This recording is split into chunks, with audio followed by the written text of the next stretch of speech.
I have an exciting panel to announce, and I can tell you it's worth of following us. So I'm happy to have three partners in crime here on stage for our panel, who are all three are very much into startups and investments. We stay in the topic, and the panel discussion has a quite great name, in my opinion, for the conversation, because it's called Unplugged, a conversation with investors and founders. And in order to have a conversation with investors and founders, we need at least three of them. So let me present. The first one is right next to me, Arno Held. You already know, a managing partner of AIM Ventures. Arno, great that you are here. Big applause for Arno still. Then, not many of you will know him already, but it's worth to know him. We have Dr. Stefan Petrikovics. He's CEO and founder of SMG Holding. He will introduce a little bit more about the company later. To my left, thank you, Stefan, for being here. Big applause. And last but not least, a person I don't need to introduce, but I still do, it's François Minet. He is working for HP, and they're responsible as global head of 3D polymers. But in this panel discussion, he has a specific role because he's as well founder, investor, and believe me, he has a tremendous experience abroad in different countries, and he's a perfect counterpart for this panel discussion. So enjoy our panel discussion. Take a seat. Thank you. Thank you. Now, it's the first time I can sit on the chairs. Do you like them or not? I'm getting used to them. Yeah, we need to. I like them, actually, yes. Stefan, I just introduced you as the new face in our business. I hope that's okay for you, at least. So please let me know. You are investing in various sectors and supporting companies to their IPO, including additive manufacturing. But what drew your interest in additive manufacturing? In additive manufacturing, what brought you into the business? Well, firstly, thank you for the invitation for me to join today. It's really a pleasure. And at SMG, what we try to do is support talented entrepreneurs that operate in high growth environments. And so we do this across a variety of sectors, including not only technology, but even real estate. And by that I mean tourism and travel, or the energy transition. And they all have in common that they benefit from long-term secular trends that give a tailwind, but also from innovation in the sector. And so additive manufacturing has attracted me for those reasons. I do see huge potential. It's very early days from my perspective, and sometimes it's easier to take a higher level view to see it in the grand scheme of how different sectors interact. And I have the impression that there's much more to come. It's early days. Everything goes in phases and cycle. It's never easy, but the future is quite bright. So congratulations to everybody involved.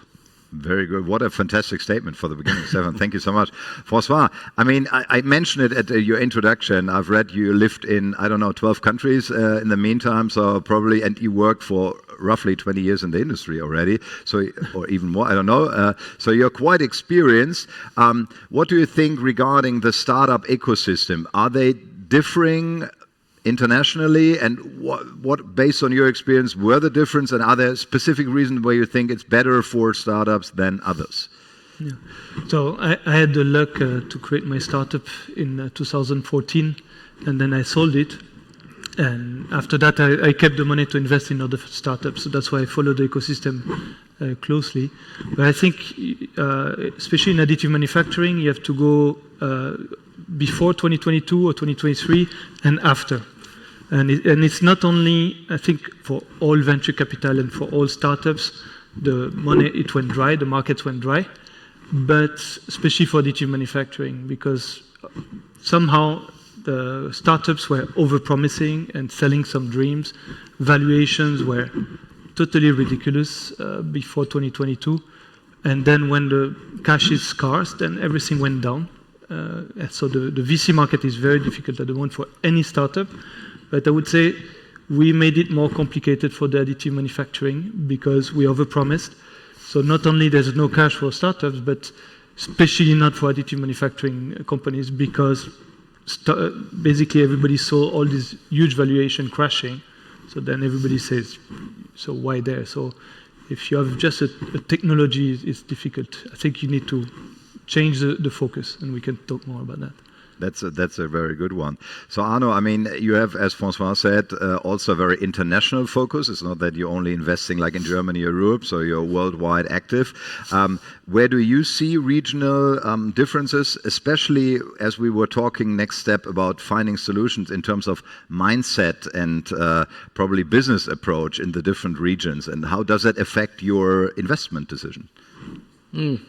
Quite a bit, actually. I think François said it quite right. The last couple of years were full of extremely big promises, and now we are quite full of deflated expectations and a little bit of disappointment.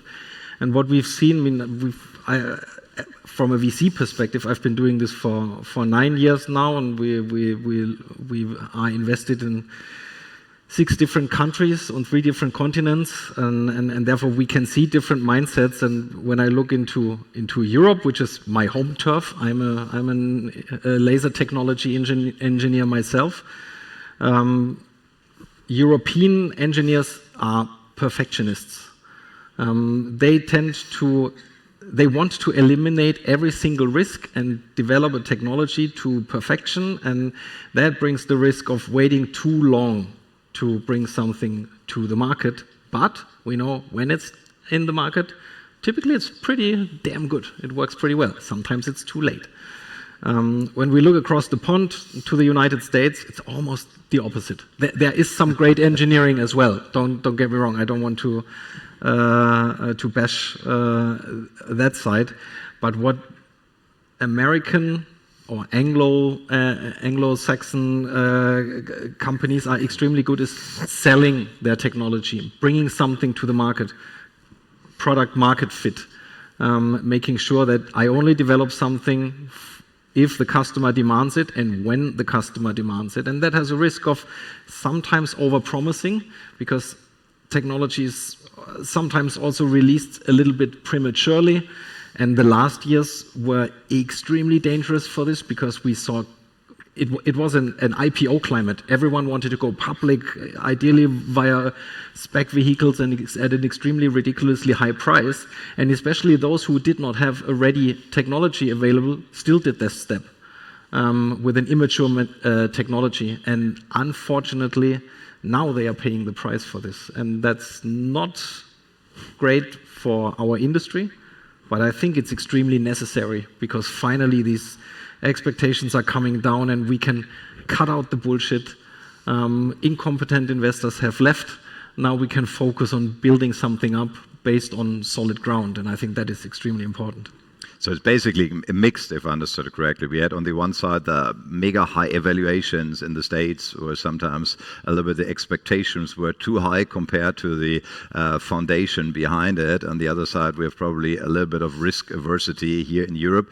Stefan, one question for you. You made a really nice statement. I need to put that now, because we are now actually in this regional discussion, where you said in a totally different topic, you said the following sentence, that the Americans generally make much more out of less compared to Europe. Don't get me wrong, but I love the statement. What is meant by that? And if you transfer it now to your experience with additive manufacturing, how would that take? Yeah, no, it really resonated with me what Arno just said. I think that in Europe, the skill set and the quality of the people is so high, but they're sometimes or many times not even aware of how good they really are. And so there's this long history of innovation in Europe, of precision manufacturing in general.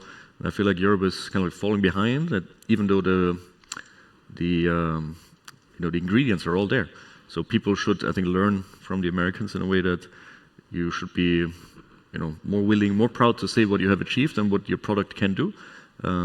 It seems to me, coming from a German-speaking country, I'm from Austria, where you're used to be a little bit more shy maybe, or humble about things, and sometimes it's necessary to just tell your customer how good your product is and explain what is the benefit and why is it unique. And I think that's something that collectively in Europe we can probably all do better in the future. If I may add to this, one thing that I've realized over the last couple of years is that this is not only a startup issue or a founder issue. This is how countries are run and how taxpayer money is recycled. Even that generates a culture, because the fundamental difference how taxpayer money is recycled in at least Germany, that's where I know it pretty well, versus the United States is in Germany, in the EU, taxpayers' money goes into funds, which then again can fund R&D work for companies so that they develop their technology, which at some point hopefully goes to the market, and then it's paying back by generating revenues. In the United States, it works completely differently. Government bodies, even the Department of Defense and defense or government close companies, they can buy from startups. This is how taxpayers' money is recycled. It's through revenue.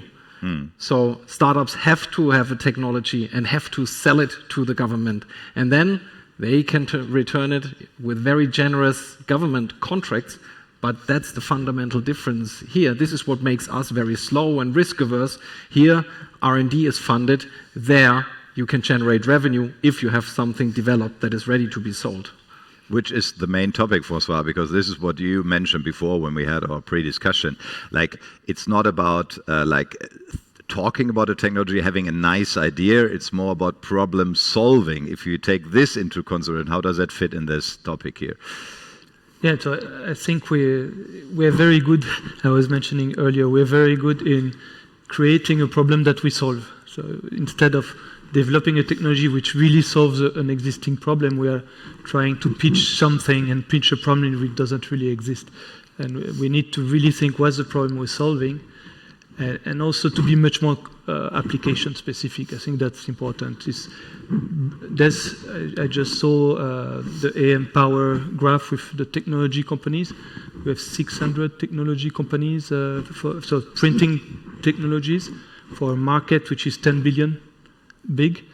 If you look at injection molding, there's maybe 15 injection molding companies for a market which is 20 times bigger, or I mean, more than that, 50 times bigger.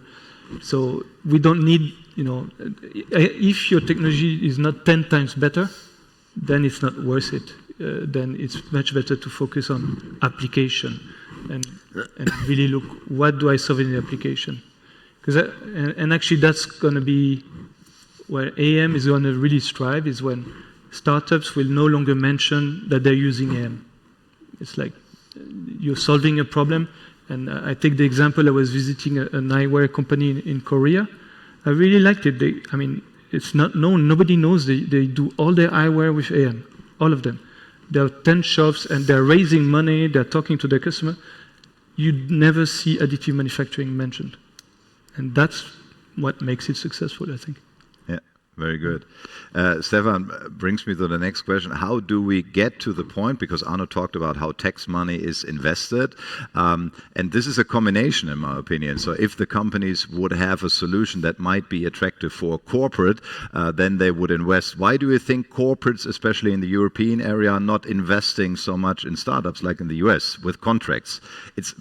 Which in my opinion is the best investment you can do, because it's organically and it's not like money that you haven't earned already. Good question. I'd say, so as SMG, we're trying to help bridge that gap a little bit, whereby I would argue what's missing in Europe is stronger capital markets in the private and public side compared to the US. Why do corporates not fund it more? I think that's a cultural point, a little bit about what I said earlier, but I think embracing failure. That's if you try a few times, it doesn't work, you find a different way of making it work. That attitude is much more available. I have the sense in the US it is in Europe, and something I think that we should embrace more. It's innovation comes with failure, and you should not be scared of it, but you should also not give up if something goes wrong.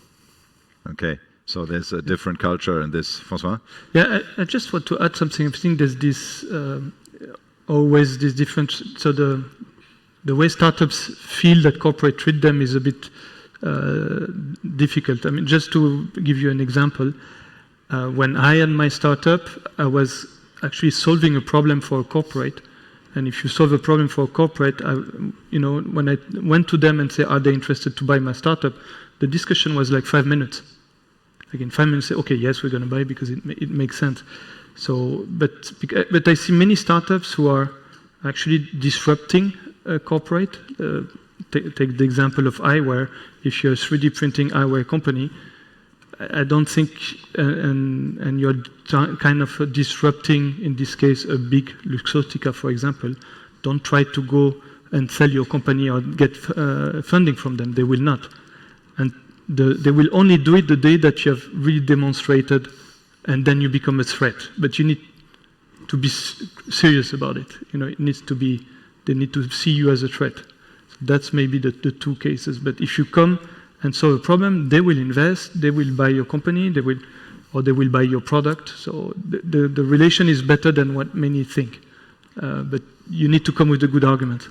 Yeah, but this remains with the argument, at least if you don't have a solution, then you can't sell. This is basically it. But there's an interesting question that fits a little bit in all three of you. How do investors decide what to invest to? I mean, this would be Stefan. You start, because you came from a totally different area of investment now to additive manufacturing. How do you decide? So I don't know how other people decide what to invest to. I can tell you about SMG. And so for us, it's really about two things always, which is the product and the people. Maybe three, and the price. So the 3 Ps: product, people, price. That's what is our decision-making process is about. So we want talented people who have drive, hunger, that create a product that really makes a difference, that solves a problem, and people are able to articulate why it solves that problem. And everything goes in cycles, as I've said, so we don't want to pay the highest price, but it doesn't have to be the lowest price either. So we consider ourselves as somebody who would like to pay a fair price if we can provide capital to talented entrepreneurs who don't give up if something goes wrong. Arno, before I get you the same question, what would be interesting for me, because Francois mentioned, let's say, the difference between before 22 and after 22. Explain me how do you decide, and how did that probably changed in these two, let's say, time periods? Was there a change in decision making? No, I think because we have never been a typical VC that was looking for these hyper-growth games. So no, there was not a change in the last 3 years, but yes, since we started this 9 years ago to today, a big change in how we assess this. This is important. We constantly learn and adapt our decision making. I think now we invest pre-revenue in many cases, right? We help to finalize the development of a technology so that the company can build revenue. In many cases, it's also pre-entrepreneurship. So what we are looking for when we look at a team that is presenting something to us, people with an unfair advantage. The unfair advantage can be a specific know-how, IP, access to a certain market, something that they know what others don't. But the people thing is a really tricky thing, because over time I've started to realize that I have to judge if it's a first-time entrepreneur, of course, I have to judge if someone is going to be a good entrepreneur before they know it themselves.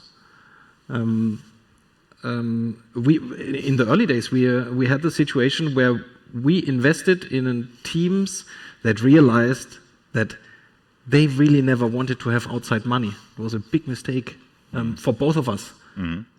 Because when you are lending outside money, then you are generating expectations, and they have to be fulfilled. So this is something that has changed over the last years dramatically. Every time we meet a team of first-time founders, we spend a lot of time with these guys and say, do you really, really, really want this?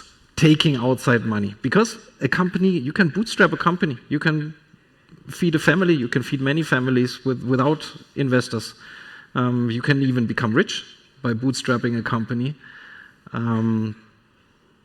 VC is an accelerator, a dramatic accelerator if you do it right. But you have many more discussions. You have many more people who want to have a say in the company. You have to make many more compromises. There's much, much more pressure. But it can happen extremely much faster. And that's something that needs to be a conscious decision. Okay, very good. There are a few more questions. Let's take one. The first one is really interesting. Francois, probably for you. How many female founders do you see, and do they get the same invests? I mean, why not discussing this topic? Pretty interesting. Well, the reality in additive manufacturing, very few. Yeah. Very few. First, it's a very engineer world, so the pool of people who are developing is maybe smaller. And I mean, I can also refer to my current job in HP. Promotion of women is a priority for the company, but the pool of engineers is lower. So that's something we are working on, and we are actively promoting. I think it's a question of having this self-confidence to invest. I would say, without being polemic here, men often are overconfident, which make them overpromise, but also make them more confident to create a startup. So that could be my. But I don't know, Arno, if you see the same in the VC world. Yes. Let's say the share of female entrepreneurs is growing. Finally. We see more and more women starting businesses or joining technology businesses, many more than in the first days. But we still need much more encouragement, and I think it needs to happen much more, because only a diverse team is a good and capable team, because that generates a certain culture and a really good climate. So that definitely needs to happen. Stefan, one probably in combination of the last 3-4 arguments that we had, because we want to, of course, give the startups as well, like tips and tricks or a good hint. But I assume there's a high expectation on return on investment, because otherwise you wouldn't spend your money, right? I mean, this is it. Would you say the expectation on the already established technology is higher because of the risk we have right now? That would be the first part of the question. And how much patience do you have considering the current situation? So yeah, it really depends on which type of investor you work with. And I'd say especially for younger companies raising money, picking the right investor is actually more important than people realize. And that's not only based on the valuation, it's about, again, the people you work with. Do they support you and when times are bad? Do they help you with new ideas? All of those have value higher than a slightly higher valuation. What we focus on is SMG, because it's another question I see. Yeah. We don't do early stage investments. We focus on what we consider to be companies that are a little bit too small to become public, but where we can help them get to the stock exchange, basically at the time of our investment. So it's a new structure we created called the IPO sponsor structure, where we list the company and invest capital at the same time. But they can be relatively small companies on the face of it. So one in additive manufacturing that we announced not that long ago, I wouldn't say is a big company yet, smaller than the more traditional industrial players, but big enough to be a public company. The listing that we provide should never be the end game. So the listing is always a tool that we can bring to make that company grow faster. Similar to what Arno said, VC is an accelerator. So should be a listing of a company. It should not be an exit liquidity mechanism when we set it up, but we want to give these talented entrepreneurs another way of growing, whereby they can essentially aggregate faster in a public market than they could in a private market, and bring other talented partners and entrepreneurs with them on the journey. Yeah, but maybe I can add, because we have 3 different, VC, private equity, and more in angel investment. And like the question about the return. I can give my private example. I invested in 12 companies in the last 3-4 years. Already 6 are down. 1 is about to go down. So of course you expect a big return while you're in angel investment, because statistically that 70% is going to go down, and 70% is pretty good. So I'm happy so far. But so you really need this high investment as a seed investor, and really. Also, what's surprising is to see many founders who they come with a business plan or a good idea, but no vision about the exit, because I saw how to sell the vision. Hey, we want an exit. We want to know how we're going to make our money after 3 years, 4 years, because all the startuppers will say, do you want to invest money? And I will grow this company and grow this company, and the idea is to give it to my children later. I'm like, okay, so I will have 5% of a company, which I can never get my money out. So work on the exit. I think it's important.